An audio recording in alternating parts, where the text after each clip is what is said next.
you're going to be at the draft party. You'll be live, obviously, doing your podcast. But the possibilities with the Steelers, I feel like, are endless in the first round. They can move up, they can move back, they could pick a plethora of players.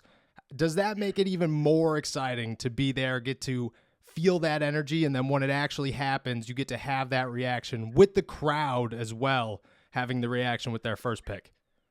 Yeah, we won't be the first day because we'll have the draft starts Thursday. But we had a meeting today and we were talking. We were like, guys, we got to be light on our feet. So we got to be able to maneuver a little bit. But to be in that presence, I think is going to be really fun.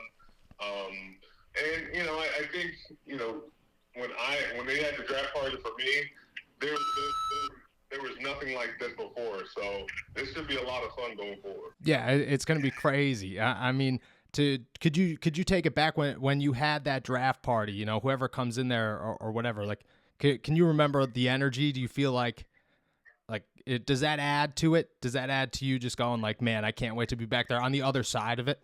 Yeah, I think when I got drafted, it literally felt like a blur.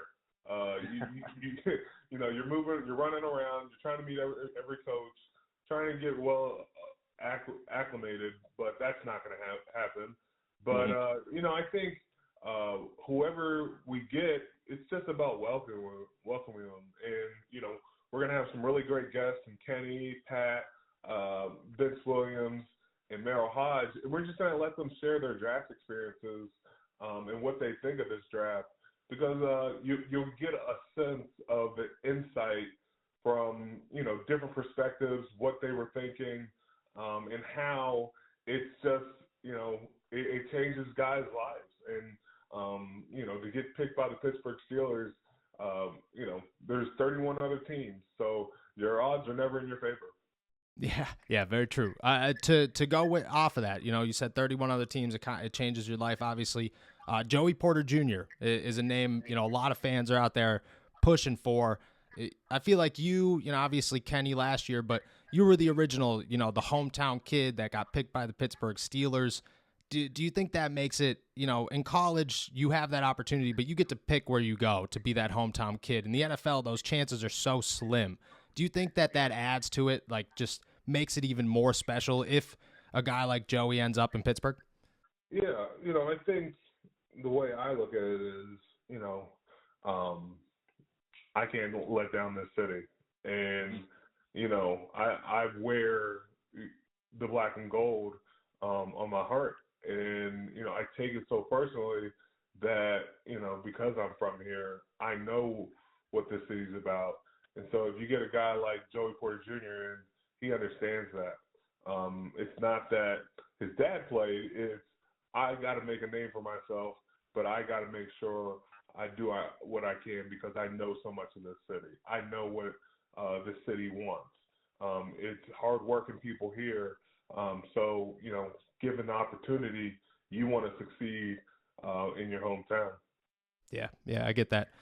So going into the draft, you're a little bit on the media side this year. You get to kind of experience the looking at guys and talking about the draft beforehand. Do you have a guy or maybe two guys that you look at and you just go like, damn, that's a good football player. He would fit really well here?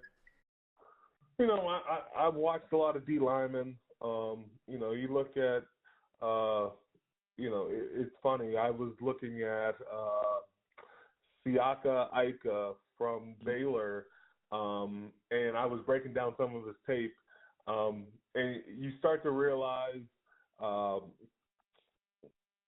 the guys you play with and who they remind you of, and you're just like the little things and the way he would get off blocks, and then I'm not saying he is Casey Hampton, but I'm just saying like he plays with violent hands and is able to reset the line of scrimmage. And so from that position, you're like, oh, that's like a guy that could really help us out. But, there's a numerous amounts. You look at the corner position and you say a guy like Joey Porter Jr. In bump and run or, playing the line of scrimmage, he doesn't fear any situation.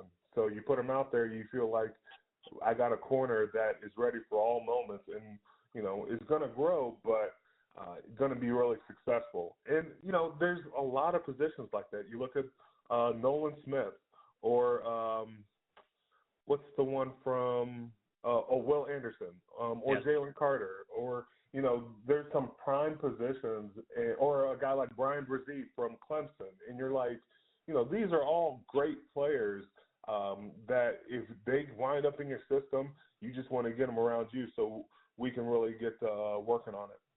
Yeah, so you say Nico has a little bit of Casey Hampton in him. Fans are gonna love that. We both know that one. All right, so kind of sticking with that, I just got two more quick ones for you. You guys have a little bit of a youth movement going on behind you and Larry on the defensive line with Isaiah and DeMarvin coming in. Is it fun? Because, you look at a couple of years ago and it was you, Javon Hargrave, it was Tuitt with like Tyson coming off the bench. Big Dan was there. It was a bunch of veteran guys. Now it seems that it's you and Larry and a couple of young guys. Is that more exciting or is it exciting in a different way to kind of have that rejuvenated lineup behind you? And what did you see from DeMarvin from, day one that he stepped in until the end of the year? Did you see that growth as a rookie? Yeah, I saw a lot of growth, from day one when he got in to now. I think he's really grown a lot. But, I don't get excited about age or, you're younger than me. I get excited about, the growth you take in putting into your craft. When I can see a guy from year one to year two understand more, or you see a guy who's been in our system who just feels more comfortable in what they're doing, i.e. example, Alex Highsmith. You look at these guys and, it's not just about age, but I like to see the growth, the maturity in D-line play. And so, it's about feeling more comfortable in your job. And, when you bring rookies in, you're not going to get that right away. But I like to see the difference between a September player to a November and December player and see where you're really thriving. Did you see that in DeMarvin? Did you see that in Isaiah? I think so. I think you see a lot of growth. You don't want to put too much on his shoulders. We put a lot on his plate this past year in DeMarvin. And so going forward, you just hope that now he feels more comfortable in it because asking him to stand up or be in a three-point or move around, it was a lot. So I'm looking for him to feel more comfortable in that and not feel like a fish out of water because that is a lot for a rookie to do. And now let's see you turn into a Swiss Army knife to be able to do a lot more of that. Yeah, very true, very true. All right, last one for you. I know it's April. I know it's very early, but at locker cleanout and towards the end of the season, it just felt like for a team that missed the playoffs, unfortunately, but there was a lot of positivity leaving that locker room. A lot of we're headed in a really good direction. Is that still here? Is the outlook positive after free agency and everything that you guys are like, man, we really might be, the ball is moving in the right direction for us? I think you think there's positives, but I'm not a guy that likes to win in May, June, July, August. I want to win during the season. Mm-hmm. And the proof will be in the pudding once we get to the season. All we can do is just work on our craft now. I think, let's have some tunnel vision. Let's put our heads down and just get to work. It doesn't have to be us declaring, oh, man, we're ready for the Super Bowl. Oh, man, we're ready to do this. I think let's see the growth that takes place during this time.